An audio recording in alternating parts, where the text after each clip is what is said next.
Good evening, ladies as well as gentlemen. I'm Papa Boris, and in this video, we're gonna start a new game of Thea the Awakening. I'm obviously not gonna finish it. It took 46 minutes just to explain the rules and play like 2 turns, so this will be a couple of videos long enterprise to finish the game. But we'll start it here. I'll explain some strategy, show you more aspects of the game, and hopefully have a rollicking good time. Now, if you're disappointed that we're not going to continue the game that we started in the previous video, you're about to see why I want to talk about setting up a new game. There's so much to go into.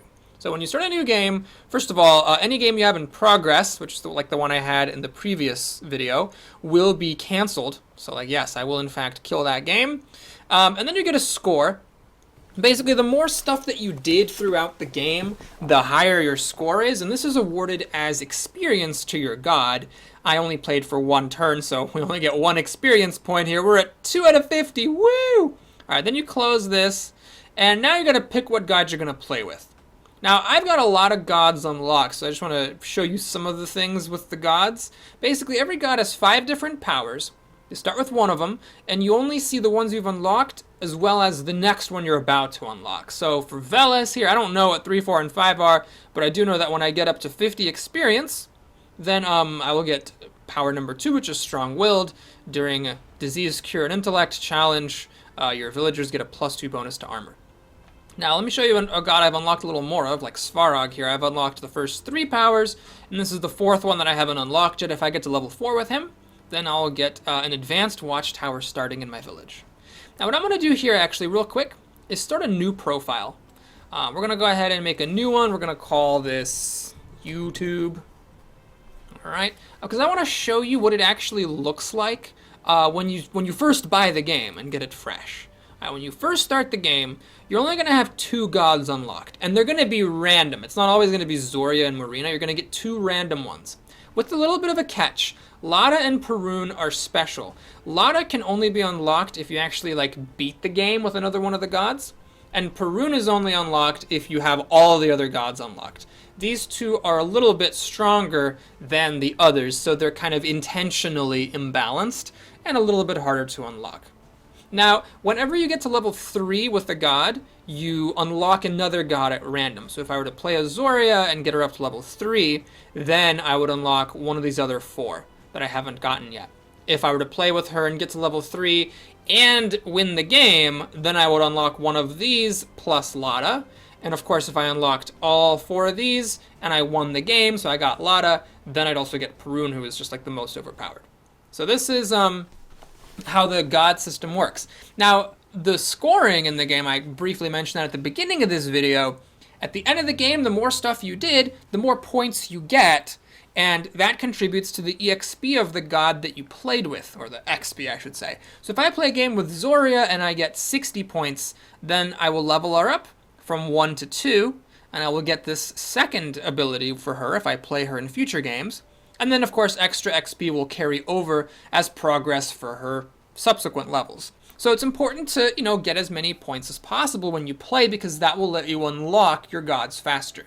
Now, why am I talking about this so much?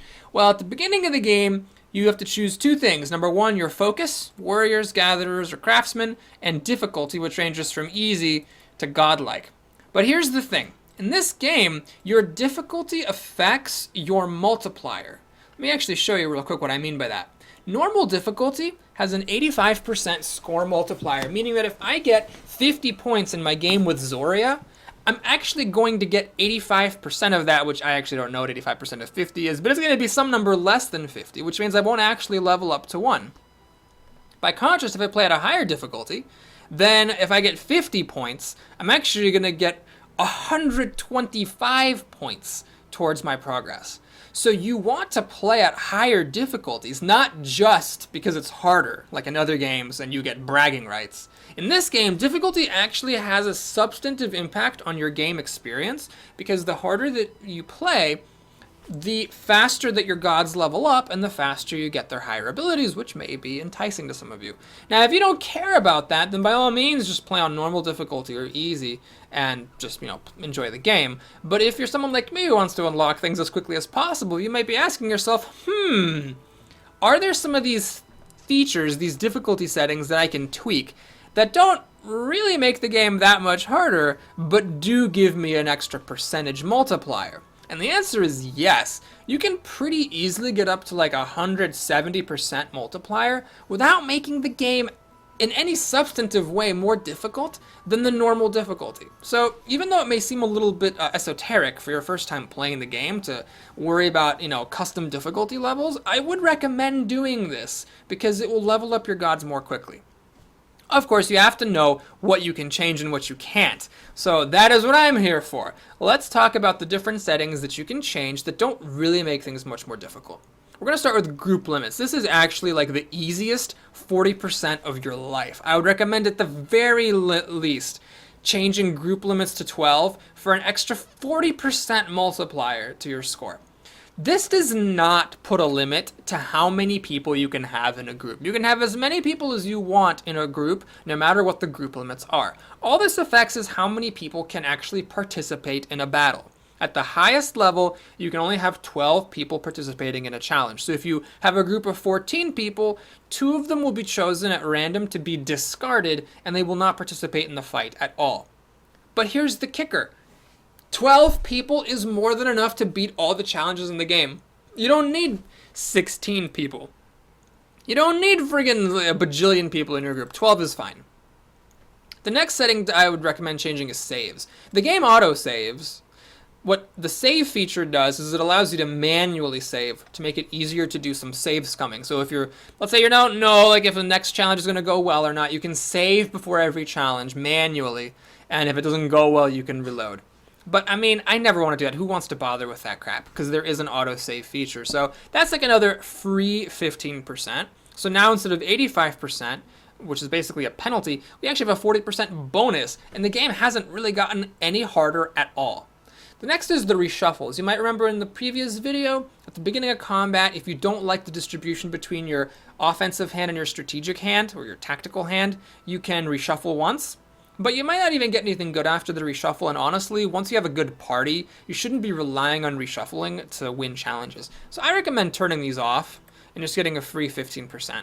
If you want to hedge your bets, you can turn on a paid reshuffle where you have to pay like a little penalty in order to reshuffle, but friggin', I don't even want to see that stupid screen. I don't want to waste time clicking OK. When I enter a challenge, I just want to start the damn challenge right away, and this really doesn't make the game that much harder.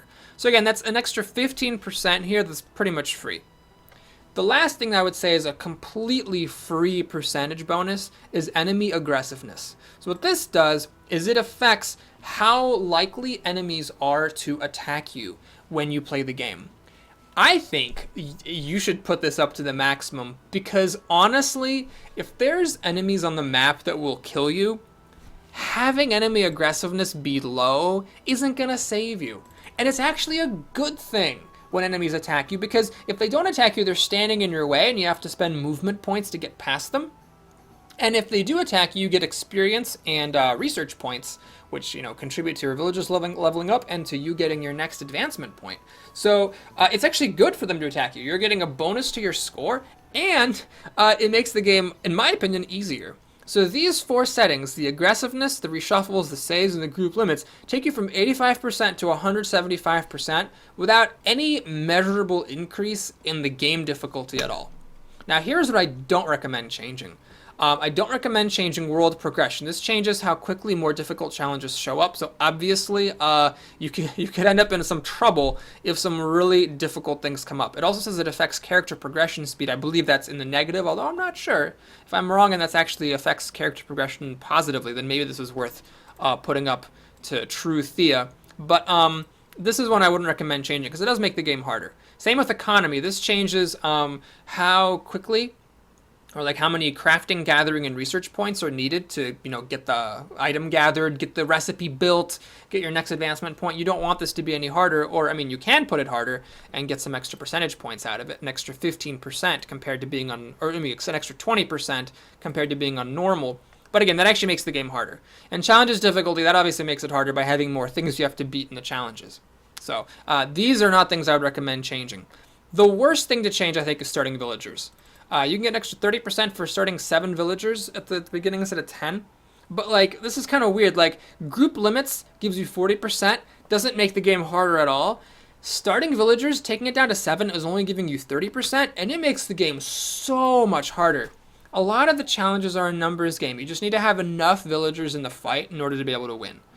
So losing 3 villagers at the start is horrific. Do not change that. Realism is also a very tough setting. You get 40% just for clicking one time, but that makes things much more difficult. You might remember in the first video, when you're gathering stuff, if you make extra, like if you need 60 gathering points and you make 80, then the 20 will carry over to your next thing. And it's actually possible to make multiple bundles at once. So if you need 60 gathering points and you get 120, you'll actually get 2 stacks of whatever you're gathering. Well, realism turns that off. So it makes it much harder to gather. It really slows down your economy. On top of that, when you turn on realism, you can only have 1 copy of each building, which makes the game harder. Normally, you can just build a bajillion cabbage patches, and it makes it much easier to, attract people to your village and get more babies. But with realism on, it becomes more of a challenge to get the people, get new villagers attracted to your village. So I'd recommend keeping this on easy and not changing it to normal if you're just farming for experience points. Now there is one thing you can change if you want, which is world size. So world size goes up to extreme, and it's only 10% more compared to normal. So here's the thing, most of the quests are going to be pretty close to your village. So whether you play on a normal size or an extreme size, you're going to have all the stuff that is needed for beating the game close to you. So that's not going to change. And you're not really going to go exploring that far. What Extreme does is it basically has more spaces on the map for nests to form, many of which will form outside the reasonable zone that you'll ever explore. So you're going to end up with more monsters roaming around on an extreme size. They won't be harder, but there will be more of them. And the bigger the world, the less likely it is that new resources that you research will appear next to you. The smaller the map, the more likely it is that, when you research that dragon leather, that there will actually be a source of mighty dragon leather near your village. So this is actually one where, honestly, changing it to small isn't a bad idea if you're learning the game, because you're only losing 5%, but it does, in a notable way, make the game easier. So you're making the game easier without paying that much. And for that matter, if you're really struggling with the game, you can set all these down to make the game easier. And notice here with my settings, you're still getting 140% compared to the 85% of quote-unquote normal difficulty. So, or 140 versus 85%. So you're getting an extra, 55% to your God experience. But this is actually easier than normal difficulty, in my opinion, because the stuff that we took off doesn't really make the game that much harder, and the stuff that we changed, even though it's worth a smaller number of percentage points, does make the game easier in a measurable way. I'm not going to do that though. We'll go ahead and keep all these at the normal level. Now in this video, I'm not actually going to play on this profile, because this is just a random profile I made to show you how things work. Let's switch to my permanent profile so I can actually get the value of the progress. Start a new game there. And I want to play with a god I haven't played with before. So I think I've actually played, everyone's up to at least level 1, except for Horos, who I haven't unlocked yet. And Mokash, her ability is that she's faster at gathering, or your villagers are faster at gathering. There's a few things you get at level 1 for most of the gods. It's either faster at gathering, getting experience faster, getting research faster, and then some of them have weird stuff, like this guy gets a night bonus. And she gathers and researches faster, but remember, Lada is a special god, so she is by design a little bit overpowered. Anyway, I don't mind Mokash. Being able to gather faster is probably the worst thing, objectively, as the game goes along. It's definitely not as good as having extra advancement points or having your villagers be at higher levels, but it is good for making the beginning of the game just a little bit more consistent. So there's a trade-off there. Now, the other decision that we have to make, having set the difficulty, is we have to choose whether we focus on warriors, gatherers, and craftsmen. So let me talk a little bit about how that works. Basically, if you pick warriors, then you're going to start with a lot of warriors, and you can fight your way through everything. Now, the advantage to this is that you very rarely are forced into a type of challenge that isn't combat. So combat is the most common thing, and it's nice and simple. You just always fight. The disadvantage is that obviously in combat, any wounds sustained by your characters persist outside of the combat, And if your characters get damaged too much, or if they get destroyed entirely, they are mortally wounded and have a chance of dying.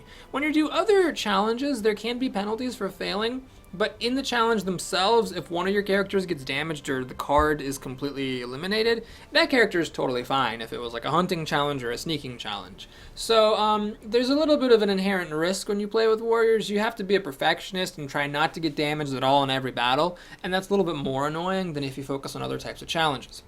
So that's one reason why you may want to be a gatherer or a craftsman focus.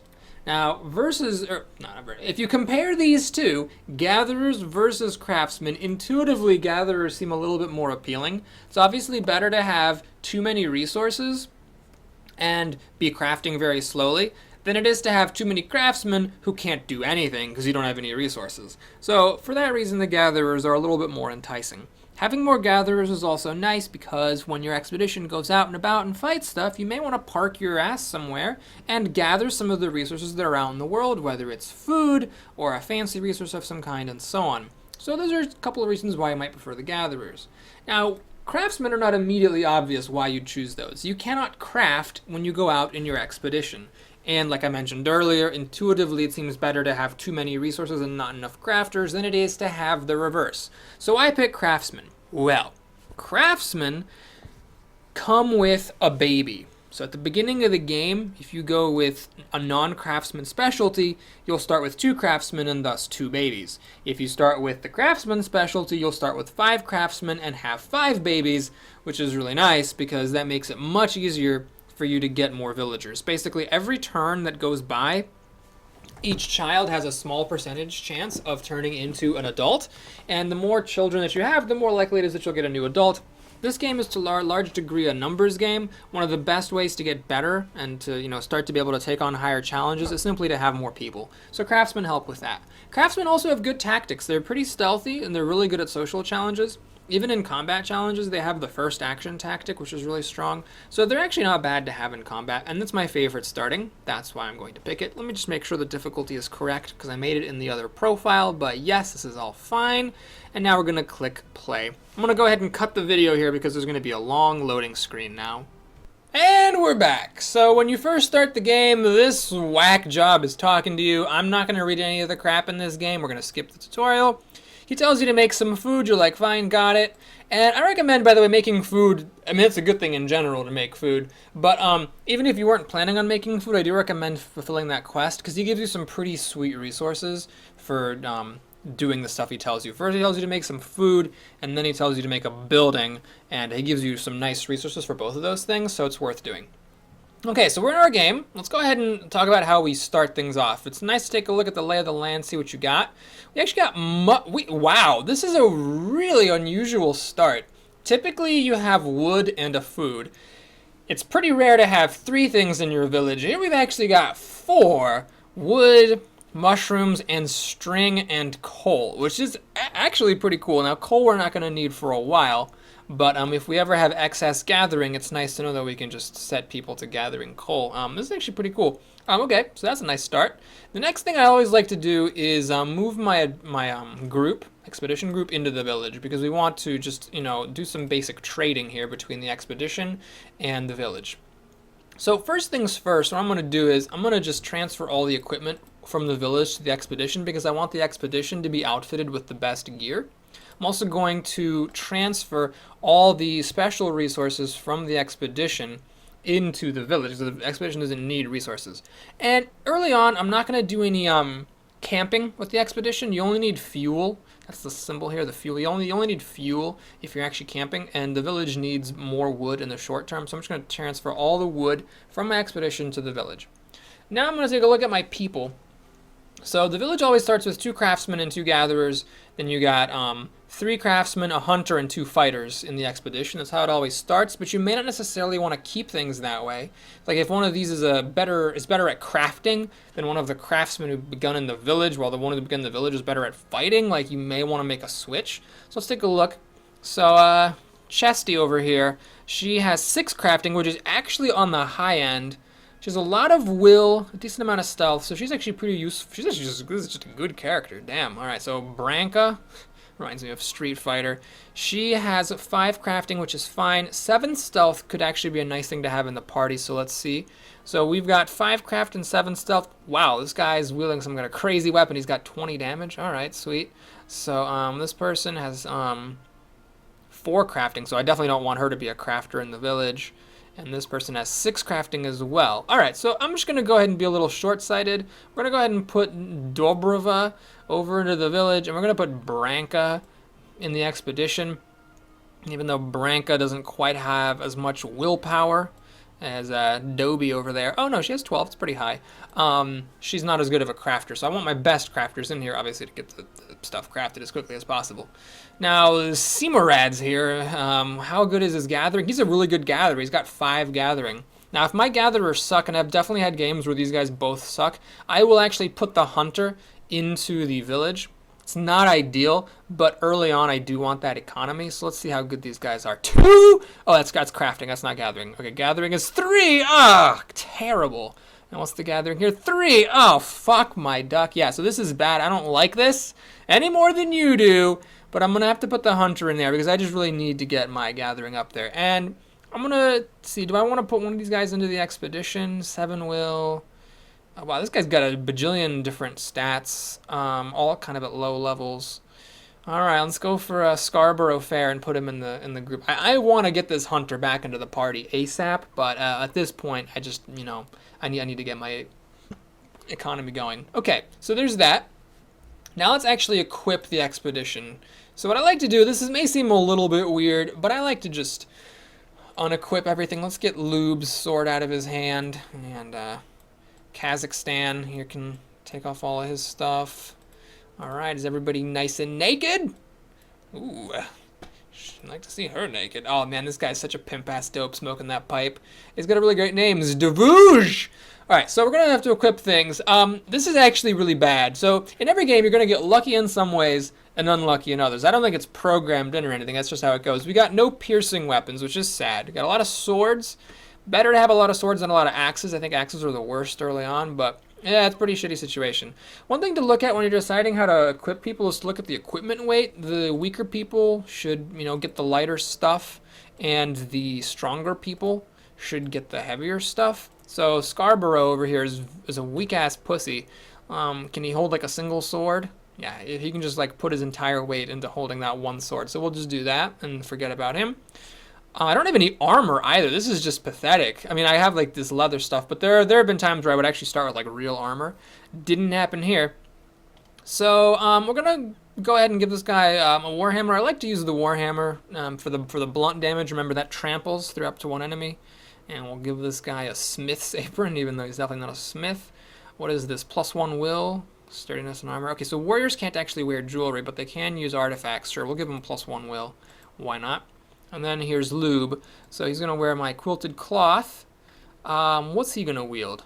2-handed sword, 5 damage, 5 shielding. No, let's give this guy the blunt weapon. The damage on this weapon is really low. It's just 2 damage, but he's a warrior, so he should have some high innate damage, and that'll maximize my ability to take advantage of the trample effect from the weapon. All right, so Lube and Kazakhstan have got it. Let's go for Blanca here. She's only got 200 pounds. Let's just give her this axe. Wham! So that's all of her weight. She is, you can't really tell, but she is like buff as hell. Let's give her a sword and a shield. It's nice to have one person who's got decent shielding, so we'll give her the highest shield sword we got. Give her a shield. And sturdiness and armor, sure, let's give her that. Why not? And Devuge! We'll give her him a 2-handed sword. I don't have any more shields, so there's no point in giving him a 1-handed sword at this point. Although, actually, this is 5 damage, 5 shielding. This is also 5 damage, 5 shielding. Wow, yeah, this big sword is really bad. Thing about this is, it says 3 damage and 2 poison. This is a confusing point. When you hover over poison, it says that poison deals double damage to a damaged enemy, but it deals normal damage to an undamaged enemy. So this still deals 3 plus 2 damage to an enemy, just like this sword. So, well, we'll give him the best thing. I think it's worth it to give your expedition the best stuff. All right, then you go to the inventory. You want to uncheck this equip button sometimes. It makes things much easier so that you can see exactly what's not being used by the expedition. We'll give that to the village. Wow, did not start with that many weapons this time. You're never going to have enough to outfit, like, everybody. But let's give Steve Carell the little sword here. And hemorrhoids can... Oh, we actually forgot to... Oh, wow, this is really good. So we actually forgot to unequip someone. We missed somebody. Oh, that's good. Okay, I don't really want to give anybody in the expedition this club, so he is welcome to it. Who's the strongest person here? Him. Okay, so he'll keep the club. But this definitely needs to go in the expedition, and same for this crossbow. Okay, that's nice. Did I forget to... Oh, yeah, I actually missed a whole bunch of stuff. I pretty much forgot to unequip all the villagers. Okay, that's really good. So I feel kind of stupid, but at the same time, I am glad that this stuff is here. So let's, hello? Uncheck the box. Let's send this stuff back. So my expedition is not quite as doomed as I thought. Let's put the heavy, good armor on my warrior. Let's give him +1 perception. I don't know what that does. 6 damage. I don't think I actually want anybody to have this in the expedition yet. They're all fine. Let's have them keep the shield. And then this is good for somebody who doesn't want to go into fighting, although not many people have that much weight left over. She's a crafter. I'm going to want her tactics. So let's give it to a warrior. So basically, the way that ranged weapons work in this game is kind of weird. You don't fight with them. If you're in the tactical side, you have the ability to increase someone else's damage equal to your range damage. So if this guy ends up being in the tactics side, he can increase someone else's damage by 6 rather than going in himself. It's usually better to put that on a weakling who doesn't want to go into combat, but it's not likely. I'm going to be able to give him a 60-pound weapon and outfit him with 90 remaining pounds. Yeah, so it's not really good. Okay, well, let's go ahead and see who's got some weight left over. He does. Devuge, so we'll put the quilted cloth on him. We can now pass the warhammer back. Sorry that I missed that, but that's fine. Okay, well, she needs a weapon, and she's strong enough. This lady's buff as hell, so we'll give her the Doctor's Medicus. Alright, now we're actually set up. Next step is going to manage supplies and uncheck this allow use of new items things. Basically, you don't want to burn your fancy woods for fuel, and you don't necessarily want to eat food as you find it because you want to save it to bring back to your village to use as a resource. And I only want to burn my regular wood here. Okay, so let's take a look at what are my resources here. I got some spider silk. Okay, that's actually really good. So that's another little stroke of luck here, because I'm just going to do this right now. My first research point I'm going to put into wicker. Not so much because I want to go harvest wicker. It's mainly just so I get the 5 wicker to start with. Remember, whenever you research a fancy material, you get 5 of it right away. I want that 5 wicker because with 5 wicker, 4 actually, I can craft a gathering tool. And I need it because my village sucks ass at crafting, or at gathering. So we'll use a wicker and spider silk to make a +4 gathering tool. And this also gives me 11 advancement points, which is going to be nice. So we'll set these guys to work. The other crafter, though, let's see, do I want this just to come out as soon as possible? 1 turn earlier, not that big of a difference. Yeah, let's just start turning this meat into jerky, because when you turn meat into jerky, it actually doubles how much meat there is. I don't know how that is, but I'm spending 4 meat to turn into 8 food, so we're just going to do this. And we'll make a bunch of it. There's a thought process. You can keep more of your meat and not turn so much of it into jerky. That way you can, like, later on use it in permutations with vegetable and fish or with other stuff to make more different kinds of food. There is merit to that, but right now my crafters just aren't going to have that much to do while I don't have that many resources, so I figure I'm just going to, make as much jerky as I can. Perhaps after I've gathered some mushrooms, can I do meat with mushrooms? Does meat go with mushrooms? No, you can't actually use mushrooms, I don't think, in the cooked food. So that's a little bit of bad luck. The best thing to get early on in your village is vegetables. It's definitely the best thing because vegetables are used to make pastures. They're also used to make cabbage patches. So if you get vegetables, it's actually really nice. You can basically build all your basic stuff, and they're a primary material in cooked meals. Unfortunately for me, I don't think mushrooms fit into either of these categories. Maybe they count as a vegetable? I don't know. So it might actually be hard for me to produce lots of different types of food. I don't think I've ever had mushrooms at the start, like ever. So that's just sort of unusual. Okay, so we're going to put the best gatherer on mushrooms and the second best gatherer on wood. Wood's going to come in kind of slowly to start, but I really want to get these mushrooms going so I can eat something other than food. In fact, I'm going to do a little bit of micromanagement. We're going to turn off food for the village, and I'm going to have them starve a little bit. I don't make more meat. I start with a bunch of meat, like you start with a ton of meat at the beginning, but you don't get more unless you go out and craft it, or unless meat happens to be the food source of your village. So you don't necessarily want to eat this meat, you want to save it to try to make as much of it into jerky as you can. Okay, do I want to reduce how much meat my expedition has? Yeah, let's see. We got 6 people here. Let's go out for 6 turns. So let's give the expedition 36 meat. So they're going to have 6 turns worth of meat, and then everything else I'm going to save to use for jerky and for other foods, because I'm going to need to keep a close eye on my meat, since the inability to cook with mushrooms, I think. I could be wrong. We'll see when the first mushrooms come in. Might slow me down in my efforts to create lots of different food varieties. Oh, and by the way, the reason I'm making food is that, remember, the more different types of food you have, the more bonuses you get. In your village, you're pretty much always just going to eat one type of food, but for your expedition, getting up to 5 different things is a really important break point, because it makes your expedition have an extra movement point, so you can explore a lot faster. And I'm going to be focusing on non-combat challenges, so 6 is an important break point as well. It gives some stats that help with non-combat. Then the remaining ones aren't that useful until you get to 10, and I will do that eventually, but that's sort of a long-term goal. Whenever you research a new resource, you can click on this button that appears to see where it's been spotted. And I got a little lucky, actually. It's really close.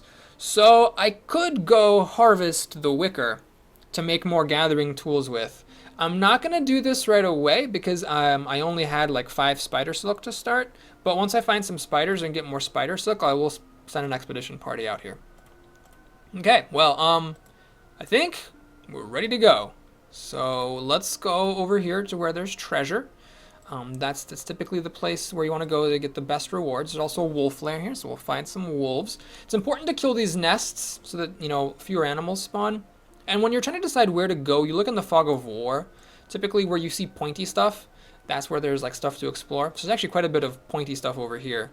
So I'm probably going to go this way. And then in a later expedition, I'll maybe go out here. This is a bit more spread out. Here it's a bit more compact. Someone I want to go there sooner. Anyway, unfortunately, there's mountains behind the village, so I kind of used up all my movement points getting over here. Let's scout a little bit. There's grain. Grain's actually kind of important, because while you can't use it in cooked foods, so the food recipes you start with don't use grain, you can use it in baked foods, which you can research, and it's also possible to use it as a construction material. Since I didn't start with vegetables in my village, I'm going to need something else to make stuff with. I'm going to show you that real quick, actually. So I want to make a pasture, because pastures can attract humans. I need grain, fruits, or vegetables, and I don't think mushrooms count as vegetables. So if I ever want to build this, I'm going to have to, harvest this stuff somewhere else out in the world. That's one of the, I think, biggest things, is whether you start with vegetables in your village or not. You really always hope for vegetables, I think. But I got spider silk to start, so I could make a crafting tool. So I think that's probably, more significant in the long run. Alright, so my villagers are starving. Let's stop this. Oh, wait, no, they, Right, they don't actually make mushrooms until the second turn. Okay, so we're gonna have to wait a little bit on that. They're gonna starve for one more turn. I think that should be fine. I just need to not forget to turn the food on. Let's go over here. I'm actually hoping for a fight, because sometimes you go to these mysterious places and you just get loot, and sometimes there's a fight and then loot. The ones that have fights give better loot. And so this is going to be a tough fight, because the skeleton's a hard hitter. The rats aren't that big of a deal. Skeleton's a hard hitter, and I don't have any piercing weapons, so it's going to be tricky to not get bashed for 22 damage, as you can see. And he's got a lot of hit points, 21. This actually could be a serious problem, but it's worth it. I'm still glad to have this so that I can find some good treasure here. So how the hell do we deal with this? I don't want to get hit for 22. I need to try to kill this guy as quickly as possible. Remember, when your heroes attack, they attack to the left or to the right, so whenever somebody goes after the skeleton, I don't know that they're necessarily going to attack him. They might attack the rats that come to the right of him. So I really kind of want to use first action. Unfortunately, this lady only hits for 20. Now, this guy has a support skill, so I think I'm probably going to tag team her. I'm going to play her, I'm going to give her support, and I'm going to give her first action. Now, the only problem with this plan is if the opponent uses the first action feature himself or herself, then there will be like a rat out here. And then my Bronca might attack the rat rather than the skeleton, and I'm going to take a huge hit. So I'm going to play it kind of risky, we're going to go ahead and play Kazakhstan, who with his big blunt damage should hopefully kill 2 rats at once. And I would love to see my opponent play out some tactics. Unfortunately, my opponent didn't. So there's still a chance the opponent will play a first action tactic. So I want to stall for time. I don't want to do this plan of playing Bronca, supporting her and first actioning her, because there's a chance that my opponent will see me do that and then put a rat out in front of me. So there's a couple different ways I can do it. I'm actually just going to say I could counter off, or actually wait, counter offense. Offense is already gone. I don't want to counter tactic because I need this guy's crucial extra 1 point of damage. I could just play Scarab Mira. She'll kill a rat and she's got some shielding. Yeah, this is fine. Let's just do this. I could actually first action Kazakh, which is interesting, but no, we don't need to do that. So yeah, we'll that's interesting. I could do him, but then if a rat gets first action, yeah, that's not good. Okay, so we're gonna go ahead and just play her out, and I'm gonna try to, you know, lull the rats into a sense of security and not have them use the first action tactic. Okay, yep, just play yourself out. All right. All right, so now I could just pass the turn here. Yeah, let's just pass the turn. I'm gonna just have her go closer because I really want this tactic card to get played to make sure that that this card does not put another rat out here. And now we're gonna go ahead and play Bronca. I randomly got to play 2 cards this time. That's fine. So we'll play Bronca, and hopefully this will all work majestically. Just don't do anything stupid. Okay, perfect.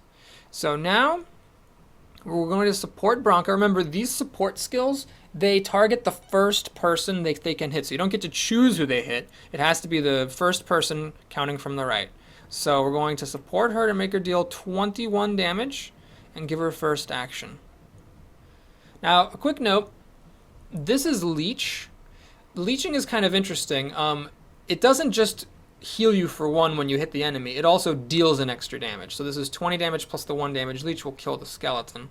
And now what should happen is Bronca kills the skeleton, Kazakhstan kills these rats because of the trample damage.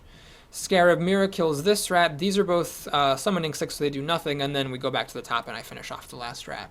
So I'm going to take no damage here, but this definitely could have been really bad because I easily could have lost like 1 or more people if I had played my cards differently. And I don't want to pump myself up too much because I've definitely screwed up a whole lot in this game. I make mistakes all the time. It's a very, very challenging game sometimes. Okay, we got a bunch of vegetables, which will be nice to bring back to the village for sure. Got some gems. This is iron, I think. Yeah, it's not that great. And this is leather, which isn't that great. We got a shield, which isn't that great. Yeah, it's all right. So it's fine. It's a good chunk of stuff. It'll find use at some point. Now, a quick point of order. When you attack these layers, you actually don't step into them. So you pay the movement cost to get there, but you don't actually step onto the space, which is important. I don't have my hunter with me because my hunter is back in town harvesting. If I did have a hunter with me, I could have used the hunting challenge instead of having to fight them. I'm not that keen on fighting these wolves because they do hit pretty hard, so that's kind of unfortunate, but I think it was worth it to be able to jumpstart my economy. So you see this wolf hits for 9, it's kind of a serious issue. Okay, well, what I'm going to do here is I think keep it pretty simple. I'm going to plan to play Thea to the front. But again, I don't want to do that right now because sometimes when you use first action early on, the opponent will then counter your first action with their own. So I'm just going to play another guy out. He played counter tactic, so I lost a tactic. Luckily, I didn't lose my first action tactic, which is nice. So what I'm going to do here is play this guy who hits just hard enough to kill this wolf. And I'm going to just put first action on him. Then the opponent will play out their other wolf. These wolves don't have that many hit points, but they do hit kind of hard. You don't really want to get hit by them if you can avoid it. So what's going to happen is Zdavuj will kill the first wolf. Lubo is going to kill the second wolf, so I don't need to worry about anything. We can just play my stuff out. And then we're going to have some time to pile on and kill the wolf in the discard pile as well. Remember, there are only 2 fight phases. So if there are folks standing from both sides after 2, you have to repeat the card playing process, but I managed to kill them all. Got some meat, which is really nice to have. All right. And now I have a couple of options. I can try to go back to town and pick up some mushrooms as food, because the more that I can eat mushrooms, the better off I'll be. I don't particularly want to eat meat since meat is in limited supply, but this economy right now I have in the village is so bad. Like, I'm just so slow at making mushrooms because my crafters all suck, and I don't want to sacrifice wood production just to get more mushrooms. So I'm not going to build up a sizable stock of mushrooms anyhow, so I'm going to make a choice to just eat the meat. And yeah, I'll take one step up. I was hoping I could see that. I probably should have known that I wouldn't be able to. So do I go out here? Ooh, we got a kid. Oh, hey, this is nice. All right, so when you get a kid, you always have a choice of warrior, gatherer, or crafter. And then if sometimes you can get a hunter, a witch, a medic. And I don't know if I guess there's a fourth option. I don't know what that is. All I've seen is hunter, witch, and medic. I always recommend taking the special ones if you can. Here, clear choice. We're going to take a gatherer because holy shit, I need more gathering. Please be good at gathering. 5? All right, that's solid. All right, so this is really, really nice. I'm going to bask in the glory of Baska here. All right, and we made some food, so he gave me some resources, some granite and some clay. That's fine.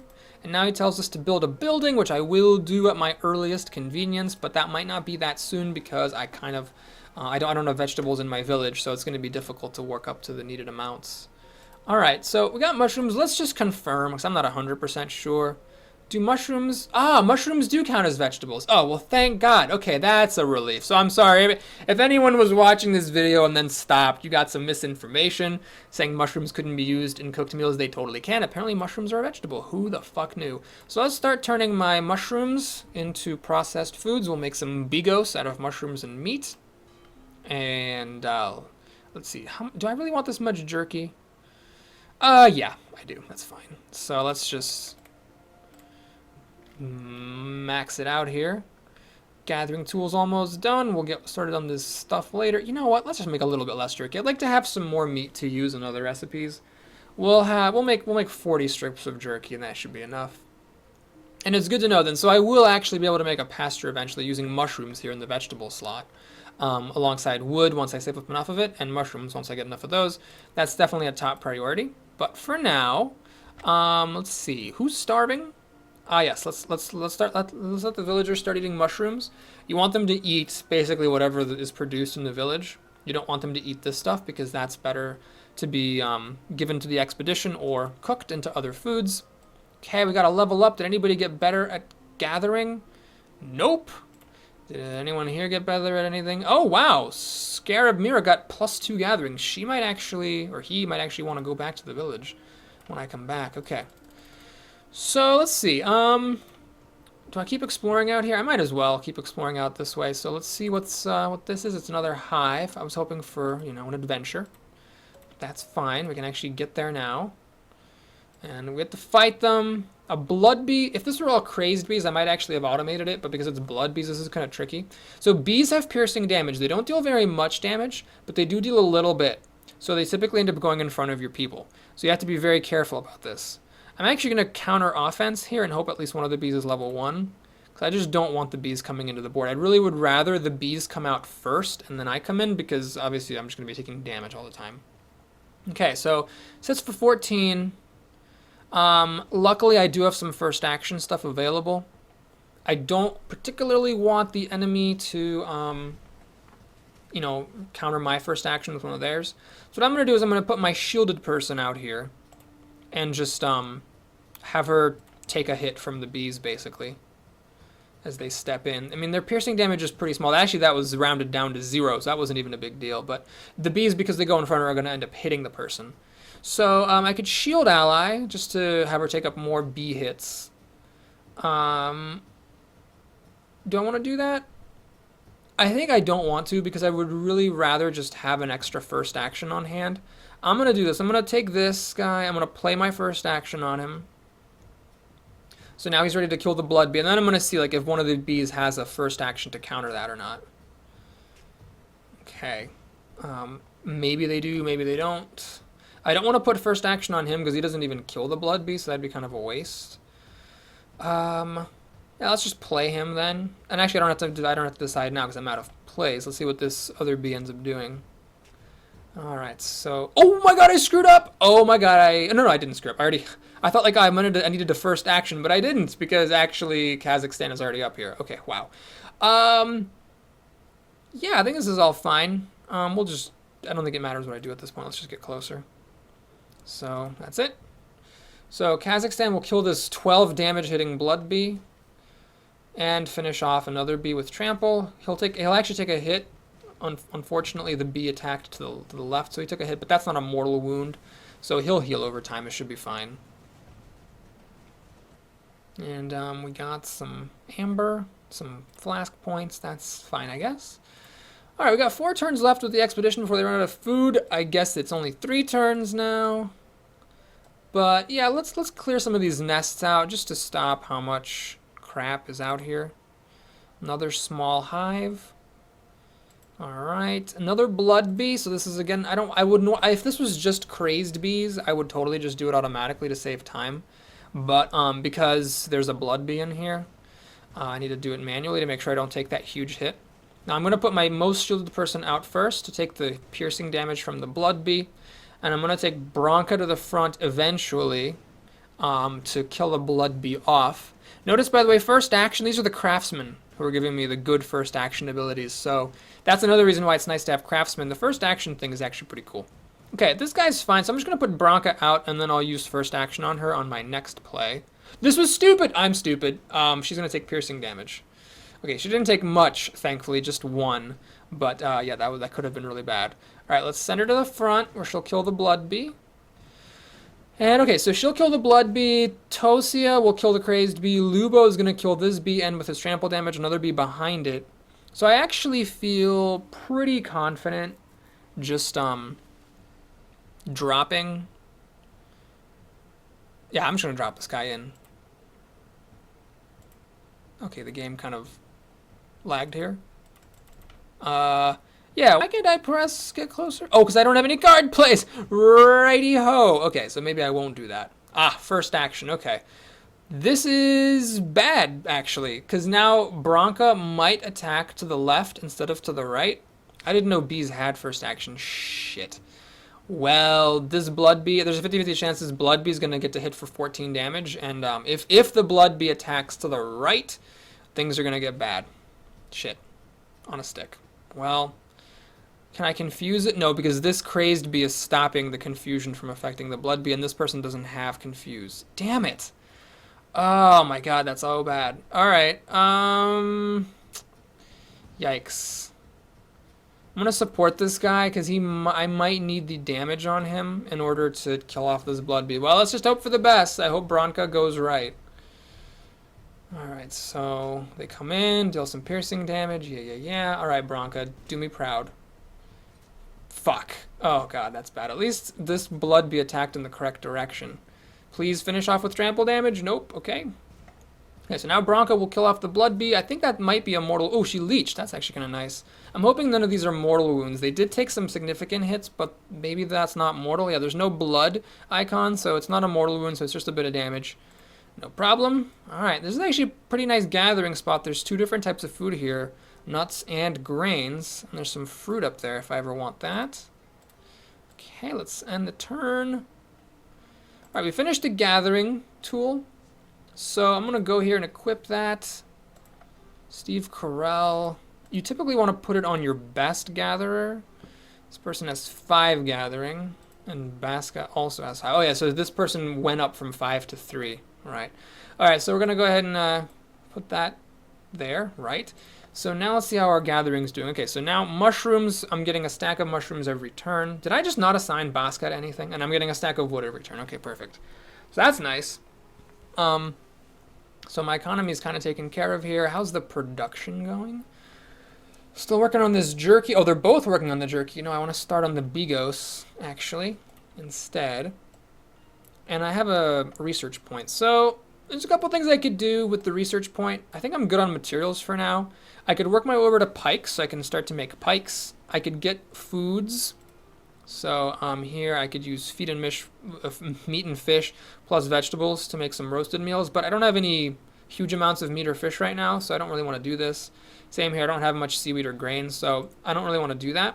I'm going to just get staves. I am never going to make a single staff this game, but it will at least get me closer to pikes.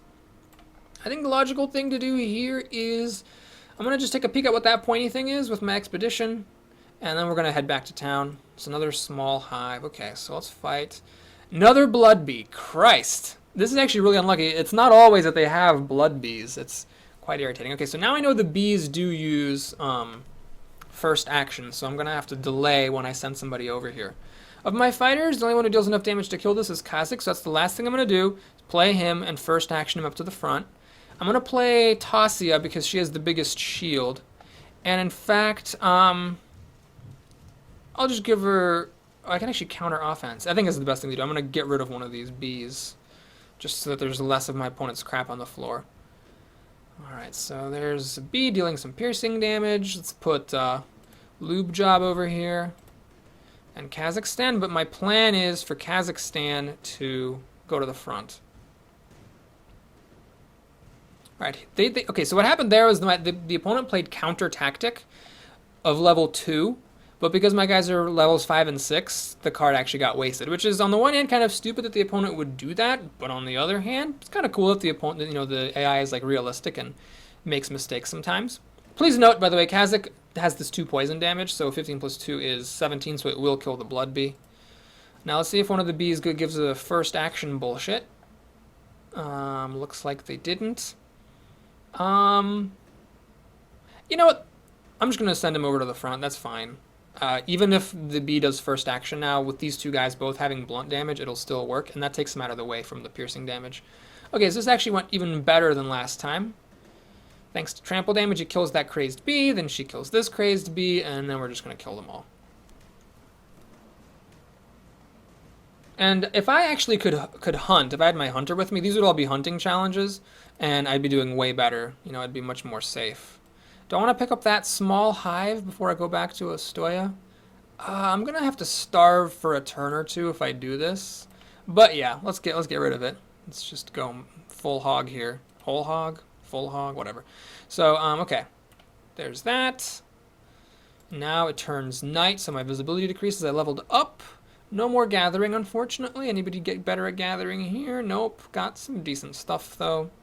So let's take out this hive. Another blood. I guess all the hives have a blood bee. All right, so I just got to be careful with my first actions, and we should be fine. So here... it's tempting to play her, but remember, all the bees have piercing damage, so I really need to put out my guy that's got the shield. That's the most logical person to place first, so the shield absorbs the piercing damage. Alright, so there's the blood bee. 19 health on this one. Alright, that's actually kind of scary, because only Bronca can do the job. And I need to save her for last, so that, you know, she doesn't get hurt. I'm going to put Kazakhstan out here, and I'm going to go ahead and counter offense, I think, to stop some of the bees from coming onto the field. It seems like the most useful thing I can do. Okay, so he took a damage. It's not the end of the world. They tried counter tactic, but my guys are too high level for that. Great. So I'm going to play her, and she's going to take a piercing damage or 2 from these bees. Okay, 100 down to 0, so that's good. All right, let's give her first action so she can kill off that blood bee. And let's just... I don't get another card to play. Let's see, is this guy going to go first action? He is, which is totally fine. I'm prepared for it this time. We're going to put first action on Kazakhstan to make sure that this bee gets killed so that Bronca attacks the blood bee. It's really clutch that I had that first action there, because if I didn't, I might have taken a huge hit like I did in that one fight. Okay, so she heals up thanks to her leeching, which is actually kind of cool. And then in fight phase number 2, we're going to finish off the bees in the discard pile. You can see this is a little bit more stressful than doing the hunting challenge. If I were doing hunting challenges, I could have just auto-completed all of these and it would have been a much faster video. But alright, what I'm going to do here to end this is I'm just going to get back to the village. So, do you guys have any movement points left? Yeah, they're going to spend a turn starving after eating through all of their meat. But I don't mind, because they'll heal, whatever. They're sturdy. They can tighten their belts for 1 turn, and they'll heal the points back. And does everybody? Are my crafters doing things here? I just want to check to make sure no one's biding the time. Oh, they're just making bigos. Okay, so there's something else I can make, except for the bigos. So I think what I'm going to do is see if I can make a crafting tool. Got this iron. And some dark wood. How good is this? Craft 2? It's not really worth it. If this were, I guess if this was anything better than iron, I'd probably have craft 3. I do get 5 research points, but I'll hold out. It's not really worth it. Can I make a pasture yet? Close. Almost there, so I'm going to be able to make a pasture very soon. But for now, I cannot. Note that foods do not give you flask points. So if you're not crafting anything but food, you're just going to stay a little bit stagnant. But I'm okay with that, because you do get flask points for killing enemies, and I'll be doing plenty of that. All right, well, I'm going to go ahead and do the inventory management at the beginning of the next video. So thanks for watching. I hope you enjoyed it. Please like and or subscribe, and I'll see you again soon. Take care, everybody.